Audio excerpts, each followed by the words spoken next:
Hello student, good morning to all. आप सभी का अपने YouTube channel Hemant chemistry classes में स्वागत है। आज इस वीडियो में हम 11th क्लास के लिए न्यू चैप्टर स्टार्ट करने जा रहे हैं, ऑर्गेनिक केमिस्ट्री का हाइड्रोकार्बन। हाइड्रोकार्बन आपका बहुत ही इंपॉर्टेंट चैप्टर है 11th के लिए। और हाइड्रोकार्बन के अंतर्गत आपको पढ़ना जैसे alkane, alkene, alkyne and aromatic compounds. Aromatic में वो भी आपका बेंजीन, टॉलुइन। तो एरोमेटिक कंपाउंड में बेंजीन और टॉलुइन दो ही आप पढ़ेंगे, और बाकी आप देखेंगे कि एल्केन, एल्कीन और एल्काइन, इनमें आपको पूरा डिटेल पढ़ना है। तो अभी तक यदि आप सभी ने चैनल को सब्सक्राइब नहीं किया है तो हमारी आपसे जो है रिक्वेस्ट है कि चैनल को सब्सक्राइब जरूर कर लें और चैनल को शेयर करते रहें, ताकि जो बच्चे अभी तक ऑनलाइन कनेक्ट नहीं हो सके हैं उन तक वीडियो पहुंच सके और वो बच्चे भी सब्सक्राइब कर सकें। तो प्लीज़ रिक्वेस्ट है कि आप वीडियो को सब्सक्राइब करें और शेयर जरूर करें। तो चलिए हम स्टार्ट करते हैं 11th के इस वीडियो में। तो ये आपका चैप्टर होगा hydrocarbon, very very important chapter organic chemistry का हाइड्रोकार्बन। हाइड्रोकार्बन।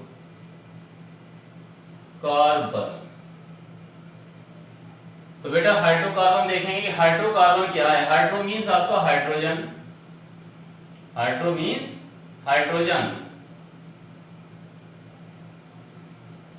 और कार्बन मीन्स कार्बन। यानी यहां पर ऐसे कंपाउंड्स के बारे में हम पढ़ेंगे जिनमें कार्बन होगा और हाइड्रोजन होगा। दो कंपाउंड, दो एलिमेंट से मिलकर बना होगा जिसमें आपका हाइड्रोजन और कार्बन 100% प्रेजेंट होगा। ये दोनों जरूर होंगे आपके, कार्बन होगा और हाइड्रोजन, तो उन्हें कहेंगे हम ऑर्गेनिक कंपाउंड, उन्हें कहेंगे हम हाइड्रोकार्बन। अब यहाँ केवल ओनली ऑर्गेनिक कंपाउंड्स की बात नहीं, हाइड्रोकार्बन तो ऑर्गेनिक के अंतर्गत आते हैं, लेकिन ये पर्टिकुलर हाइड्रोकार्बन इसमें ओनली आपका हाइड्रोजन होगा और आपका कार्बन होगा। यदि आपने ऑर्गेनिक कंपाउंड कह दिया तो ऑर्गेनिक कंपाउंड्स में तो कार्बन होगा, हाइड्रोजन होगा, फिर ऑक्सीजन भी हो सकता है, सल्फर भी हो सकता है, हेलोजन्स भी हो सकते हैं। तो ये सारे कंपाउंड एलिमेंट्स मिलेंगे उसमें।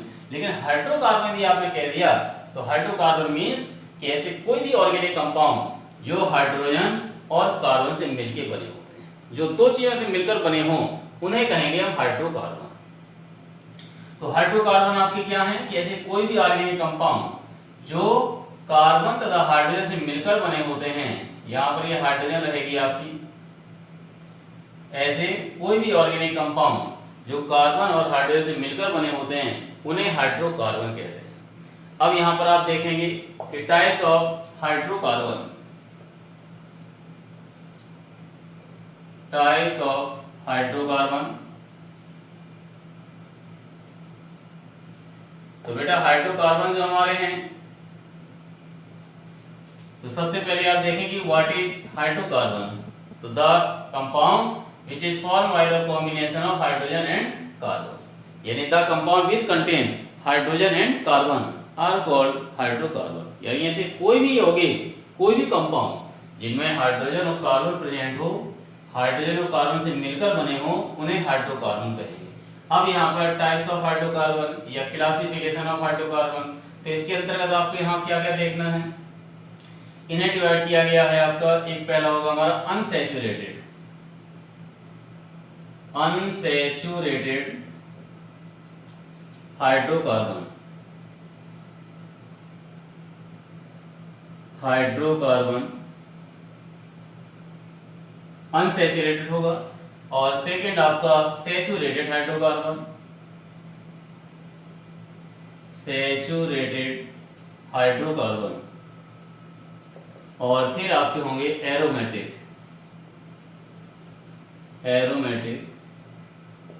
तो यहाँ पर आपको देखना है कि 1 by 1, तो इनका जो क्लासिफिकेशन है हाइड्रोकार्बन्स को 3 पार्ट में डिवाइड किया गया। एक आपका अनसैचुरेटेड, फिर सैचुरेटेड और फिर हमारे एरोमेटिक। तो सबसे पहले हम स्टार्ट करने जा रहे हैं सैचुरेटेड हाइड्रोकार्बन। सैचुरेटेड हाइड्रोकार्बन में आपको पढ़ना है एल्कीन, अनसैचुरेटेड में पढ़ना है आपको एल्कीन एंड एल्काइन, और एरोमेटिक में पढ़ना है आपको बेंजीन से रिलेटेड कंपाउंड। मतलब जो भी कंपाउंड बेंजीन से रिलेटेड होंगे, है ना, उनके बारे में आपको पढ़ना है यहाँ पर, तो उसे कहते हैं हम एरोमेटिक कंपाउंड। या एरोमेटिक हाइड्रोकार्बन कह सकते हैं। एरोमेटिक हाइड्रोकार्बन में आ जाएगी आपकी, जैसे बेंजीन आपने ले लिया, तो बेंजीन हमारा क्या है, एरोमेटिक हाइड्रोकार्बन है। तो चलिए रेस में स्टार्ट करते हैं हम। सबसे पहला टॉपिक हमारा होगा सैचुरेटेड हाइड्रोकार्बन। सैचुरेटेड हाइड्रोकार्बन,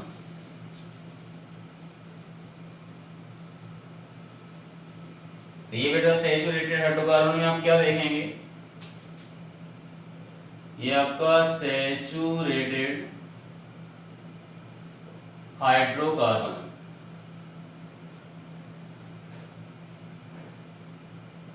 तो सैचुरेटेड मींस क्या होता है, कि ऐसे कोई भी हाइड्रोकार्बन, जैसे आपने ये ले लिया, कार्बन की वैलेंसी ऐसे 4 होती है, तो ऐसे कोई भी हाइड्रोकार्बन जिनमें कार्बन की ऑल वैलेंसी सिंगल बॉन्ड के द्वारा सेटिस्फाइड रहती है। कार्बन में ओनली आपका सिंगल बॉन्ड प्रेजेंट हो, जब केवल आपका सिंगल बॉन्ड लगा होगा, तो उसे कहेंगे हम सैचुरेटेड हाइड्रोकार्बन। यानी the hydrocarbon in which all valencies of carbon atom should be satisfied by single bond। जब only single bond से satisfied हो उसकी all valencies, तो उसे कहते हैं हम saturated hydrocarbon। Saturated hydrocarbon is also called paraffins। इन्हें paraffins भी कहते हैं because they are less reactive। para means little और fins means reactive। ये आपकी बहुत less reactive होते हैं, कम reactive होते हैं, मतलब ये रिएक्शन जो है नहीं करेंगे ज़्यादा, ये स्टेबल ज़्यादा होंगे, मतलब they are paraffins. Para means कम, फिन्स मीन्स लिटिल, यानी ये कम क्रियाशील होते हैं, लेस रिएक्टिव होते हैं। क्यों?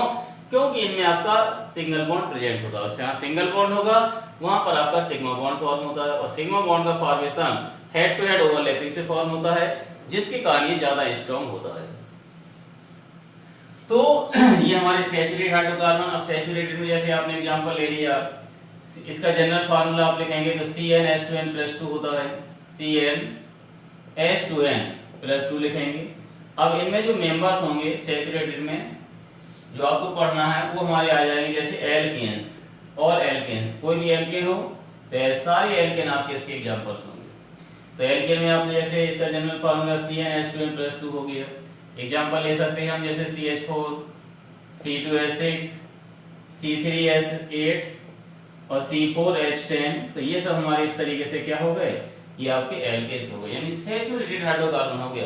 इनमें आप देखेंगे किसी में भी, तो सभी में आपका कार्बन के साथ में ओनली सिंगल बॉन्ड प्रेजेंट होगा। तो जब कार्बन के साथ में ओनली सिंगल बॉन्ड प्रेजेंट हो, जैसे मीथेन का स्ट्रक्चर आप देखते हैं तो H H H और H, तो इस कार्बन से चारों हमारे सिंगल बॉन्ड प्रेजेंट है। तो कहीं भी कार्बन के साथ यदि all bonds are single, then they are called saturated hydrocarbon या एल्केन कहते हैं उसको। तो कहीं पर भी कार्बन की यदि ऑल वैलेंसी सिंगल बॉन्ड के द्वारा सेटिस्फाइड है, तो वो हमारा एल्केन फैमिली का मेंबर होगा, उसे आप क्या बोलेंगे, एल्केन बोलेंगे। तो ये हमारा एल्केन सैचुरेटेड में। अब इसी के बारे में आपको पूरा डिटेल पढ़ना है कि ये एल्केन्स हमारे क्या होते हैं। तो सबसे पहले आप देखेंगे एल्केन्स में, ये तो एल्केन्स हुए। अब एल्केन्स में जो भी एल्केन्स हैं उनमें जो आइसोमेरिज देखने को मिलेगी, आइसोमेरिज इन एल्केन्स, जो आपके एल्केन्स हैं, एल्केन में जो आइसोमेरिज होगी उनके बारे में।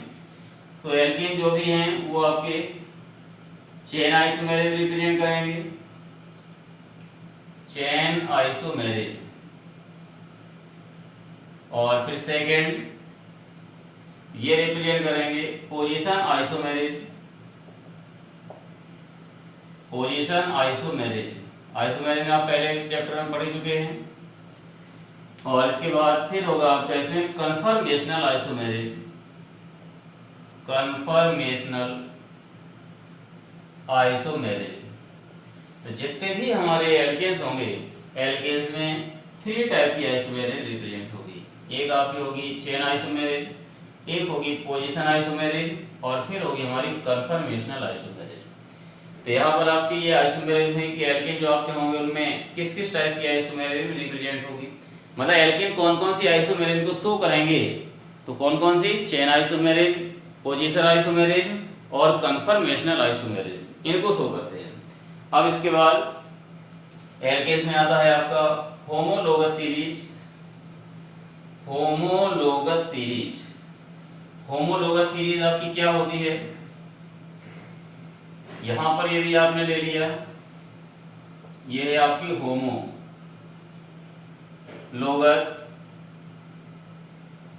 सीरीज,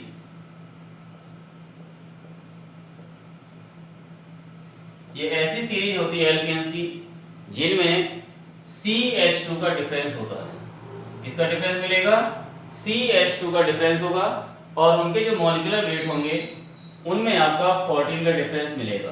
14 का डिफरेंस जो है चलता जाएगा आपका इंक्रीजिंग ऑर्डर में, तो उसे कहते हैं होमोलोगस सीरीज, यानी जिनमें CH2 का डिफरेंस हो और यदि मॉलिक्यूलर वेट की बात करें तो मॉलिक्यूलर वेट में 14 का डिफरेंस हो, उसे बोलेंगे आप होमोलोगस सीरीज। जैसे आपने लिया एल्केन्स की बात करनी है हमको, तो एल्केन में आपने ले लिया CH4, इसके बाद लिया हमने C2H6। इन दोनों में कितने का डिफरेंस देख रहे हैं आप, कार्बन यहाँ 1 था यहाँ 2 हो गया, तो 1 कार्बन का डिफरेंस है तो C लिख दिया। H आपके यहाँ 4 है यहाँ पर 6 हो गए, तो H में कितने का डिफरेंस दिख रहा है 2 का, तो आपने 2 लिख दिया, तो CH2 हो गया। फिर दूसरा आपने लिया C3H8 ले लिया, यदि इनमें आप देखेंगे तो कितने का डिफरेंस है CH2 का।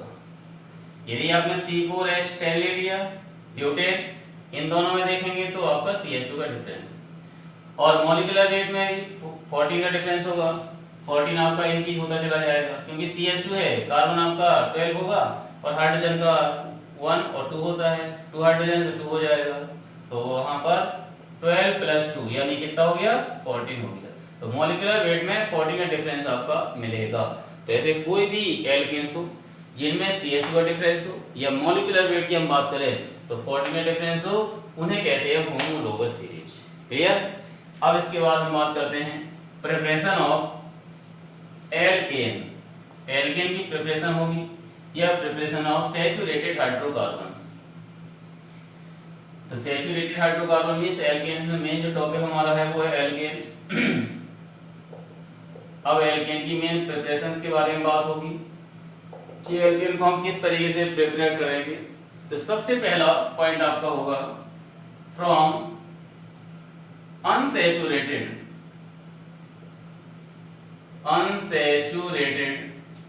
हाइड्रोकार्बन,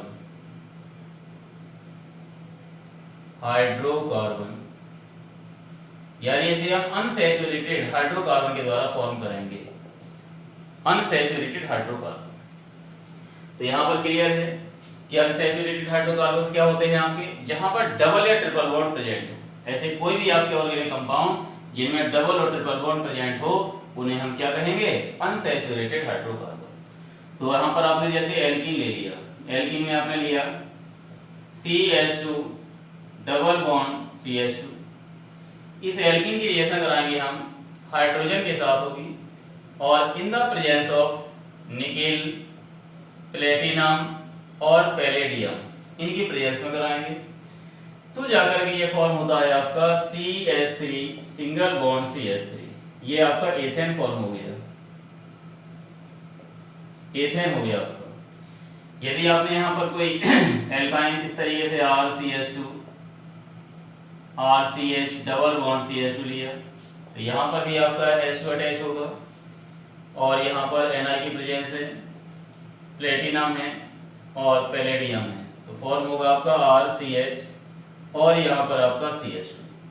अब यहाँ पर जो H2 का एडिशन होता है, H2 का एडिशन वो आपका सिन एडिशन होगा, यानी 2 H आपके, एक तो आपका यहाँ पर अटैच होगा तो ये H हो गया और एक H आपका यहाँ पर अटैच होता है इस तरीके से। तो यहाँ पर मतलब एक ही साइड में अटैच हो जाते हैं दोनों हाइड्रोजन, तो इसे बोलते हैं सिन एडिशन। तो ये आपका एल्केन फॉर्म हो गया, एल्केन।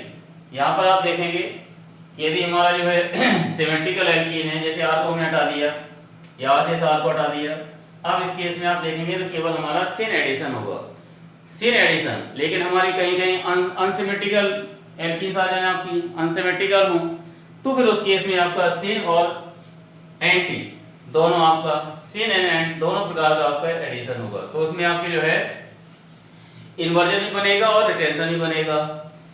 तो यहाँ पर आप देखेंगे कि इसमें आपका सिन एडिशन होगा, ये बात ध्यान रखेंगे आप कि formation of alkene from unsaturated hydrocarbon.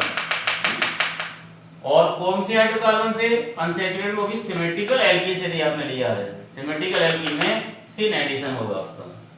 अब यहाँ पर यदि आप पॉली निकेल लेते हैं तो निकेल आपका जो होगा, यहाँ नोट लिख लें कि निकेल जो होगा वो हाई टेम्परेचर पर करेगा। यदि आपने Ni लिया तो Ni के लिए आपको लेना पड़ेगा high temperature, Ni work in high temperature. और यदि आपने यहाँ Pt और पैलेडियम लिया तो ये आपके रूम टेम्परेचर वर्क करेंगे, यानी work is room temperature. Room temperature रहेगा तब भी ये वर्क करेंगे आपको, तो ये ध्यान रखेंगे आप। यदि आप निकेल लेते हैं तो निकेल लेंगे तो फिर यहाँ पर आपको टेम्परेचर शो करना होगा आपको, जैसे आपने ले लिया 200 डिग्री सेंटीग्रेड टेम्परेचर, यानी हाई टेम्परेचर वर्क करेगा। और यदि आपने Pt और पैलेडियम लिया हुआ है तो वो आपका लो टेम्परेचर वर्क करेगा। तो ये था हमारा formation of alkene from alkene. अब यदि हमने एल्काइंस ले लिया तो एल्काइन में ये रिएक्शन आपकी लगातार आगे तक चली जाती है, रुकती नहीं है ये। तो यहाँ पर हमने ये दिया, ये एल्कीन है आपका CH ट्रिपल बॉन्ड CH, यहाँ पर लिया आपने H2 और रिएक्शन आपकी होगी Ni की प्रेजेंस में प्लेटिनम, और यहाँ पर ले लिया हमने क्या, पैलेडियम। तो ये आपकी एक ही कैच अटैच होंगे तो ये फॉर्म होगा CH2 डबल बॉन्ड CH2। अब इसकी रिएक्शन फिर आप आगे कराएंगे, ये लिया हमने यहाँ पर फिर H2 रहेगा और प्रेजेंस आपकी निकेल की और प्लेटिनम और पैलेडियम, इनमें से किसी को भी ले लें तो ये आपका जो क्या फॉर्म होगा, यहाँ मिलेगा आपका CH3 सिंगल बॉन्ड CH3 ये मिलेगा एथेन, एथेन फॉर्म हो गया आपका। तो यदि आपका ट्रिपल बॉन्ड वाला है, ट्रिपल बॉन्ड मींस एल्काइन दिया हुआ है, तो एल्काइन वाले केस में आपका एथेन फॉर्म होगा।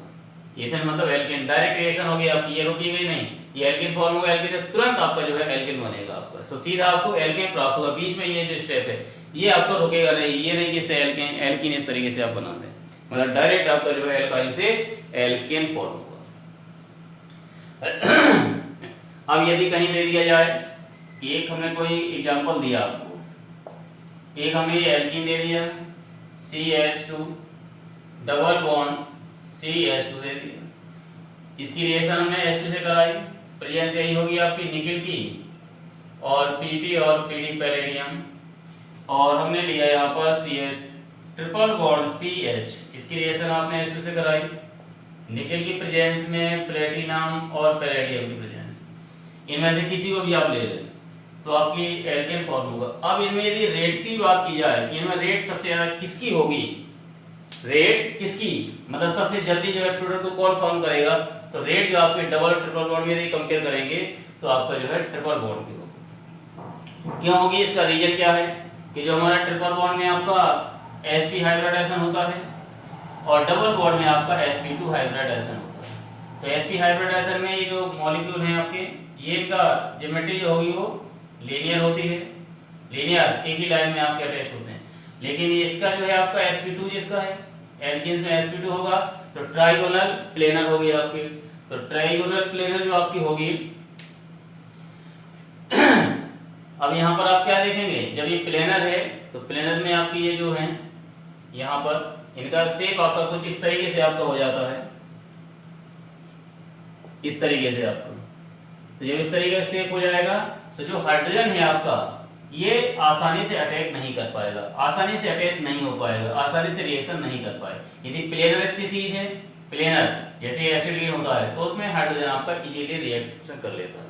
जब इजीली रिएक्ट कर लेगा तो प्रोडक्ट का फॉर्मेशन की जो रेट होगी वो आपकी इंक्रीज हो जाती है। तो यहाँ पर आप रेट को ध्यान रखेंगे, कहीं पर ट्रिपल बॉन्ड डबल बॉन्ड दिया हुआ है, उसकी रिएक्शन हाइड्रोजन से हो रही है, और प्रोडक्ट फॉर्मेशन की रेट की बात की जाए किसकी रेट ज्यादा होगी किसकी कम होगी, तो एल्काइन की। एल्काइन यदि दिया हुआ है तो रेट आपकी जो होगी एल्काइन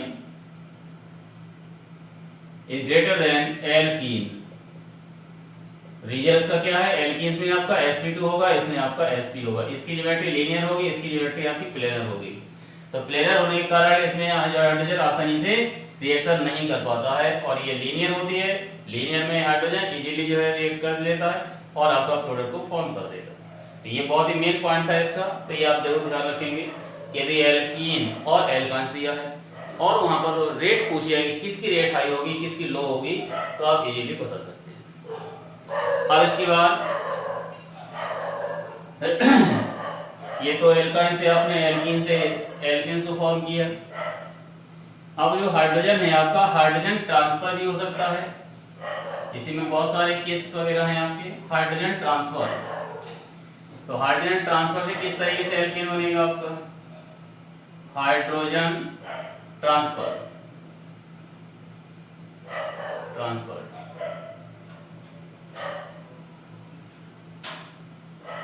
तो हाइड्रोजन आपका ट्रांसफर हो जाएगा। ट्रांसफर कैसे किस केस में होगा, जैसे आपने ये लिया CH2 डबल बॉन्ड CH2, यहां पर हमने ले लिया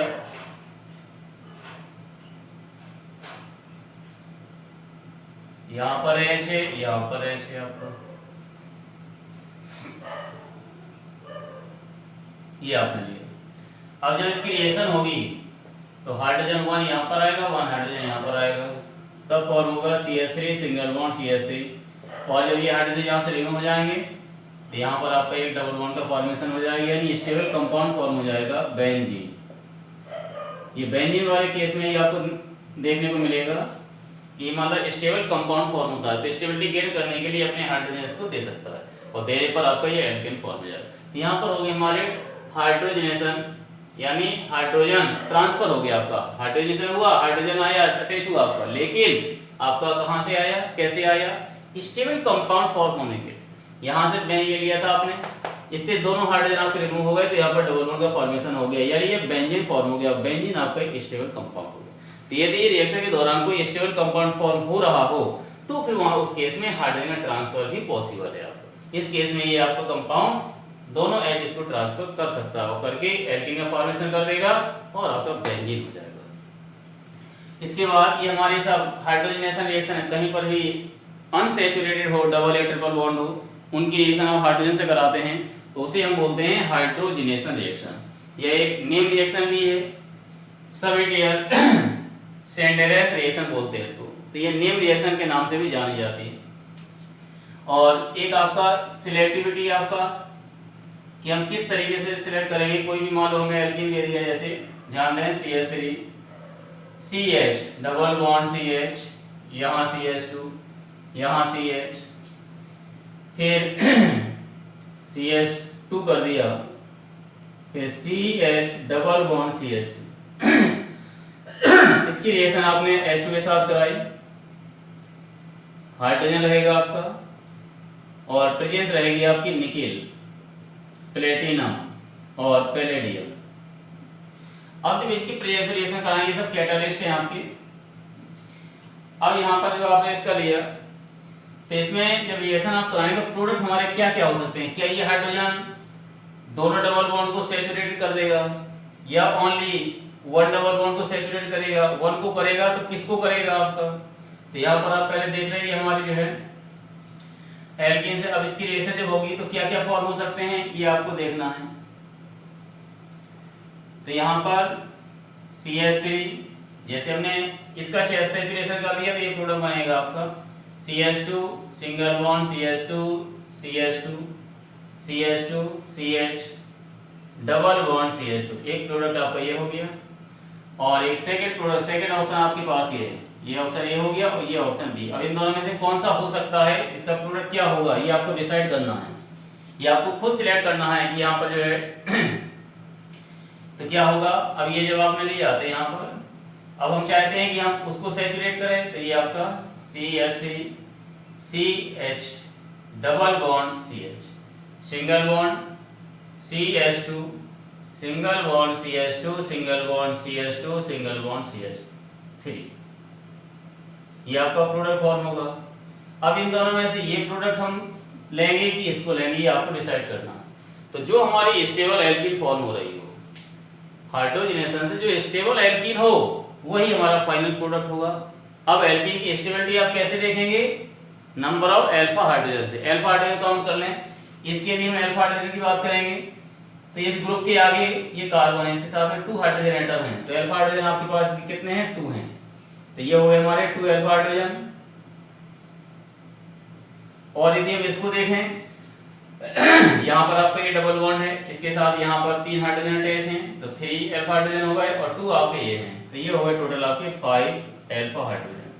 तो जिसमें अल्फा हाइड्रोजन, कोई भी ऐसी एल्कीन जिनमें अल्फा हाइड्रोजन की संख्या जितनी ज़्यादा होती है वो आपका उतनी स्टेबल एल्कीन होता है। तो stability of alkene depend upon number of alpha hydrogen, यानी stability of alkene is directly proportional to the number of alpha hydrogen.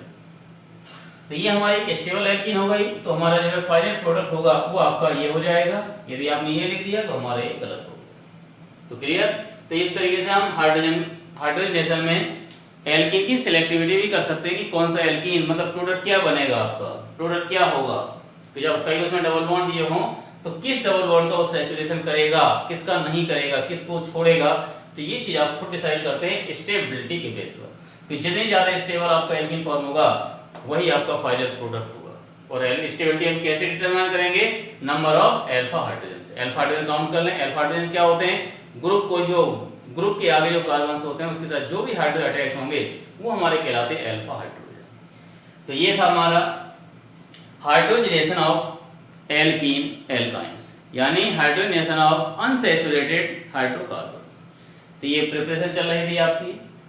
तो ये आपका वीडियो यहीं पर हम खत्म करते हैं, इसको फिनिश करते हैं। तो इसको आप जब तक के लिए नोट कर लीजिए, पढ़ते रहिए, पढ़ाई करते रहिए। Okay, all the best.